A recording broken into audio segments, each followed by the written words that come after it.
Biffle's last win, September 2008, Dover, Delaware.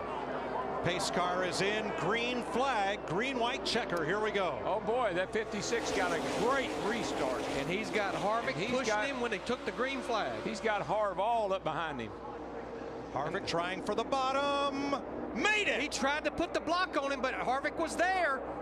That's what he wanted. Wham, bam, and here we go. Here we go, boys. That's why Harvick had to get to the bottom. His car is junk on the top. Look at McMurray in that one, jumped to the bottom. Oh, I got another wreck. Dadgum. Casey Kane. Caution. Oh, we'll try Casey it again. Kane in the 9, Robert Richardson in the 38. Now I want to know who the visionary was that said we better try this 3 times, because once ain't going to be enough. But if these folks are going to stay here all day and wait on the finish, they deserve a green flag finish. Everybody deserves it.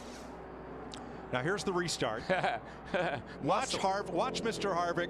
Pardon me, excuse me, coming through, out of my way. Yep, muscle, man. He like he said, I've got to get to the bottom. I'm not good at the top, and we saw that on that last restart. He squeezes in front of Biffle. Truex says, no, you can't go there, and that was not a good move. When Truex came down in front of him and got squirreled up, it took all his momentum. Here comes McMurray and everybody else. And look at these guys wearing each other out behind Biffle because he lost his momentum. But yeah, the door was open just wide enough for that one car to jump back in. Middle of your screen, the 9 of Casey Kane. Boy, Jeff Gordon, well, it just got bottlenecked in there. Jeff gave Casey Kane in the 9 car, a little bump, shot him into Mark Martin in the 5, and then they rebounded from there. Now, because of this overdrive, this green-white checkered, another attempt, we're being told that Mark Truex Jr. is being told to save fuel. Okay. I'm sitting up here in the front of the field. What do you want me to do? Under caution. What do you want me to do? Darrell, the way that accordioned, Mark Martin in the 5 got hard on the brakes. When Casey Kane hit him, it squirreled him up. And then Jeff Gordon got in the back. Here's what happened, Mike. Jeff Gordon bumped the 9 in the middle of the corner there, shot him up to Mark Martin, and when he uncoiled off of Mark, he got hit.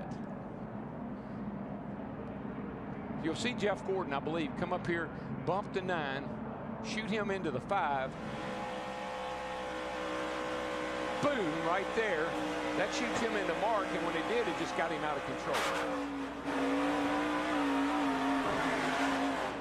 Because when he came off Mark Martin, the second contact from Gordon, Kane wasn't pointing straight anymore. No.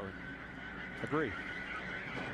But that was right down in the middle of the corner when he did that. Oh yeah, not a good place to be bump drafting, I might say. From Martin Truex, Harvick makes the move. Truex tried to come down and block, couldn't do it.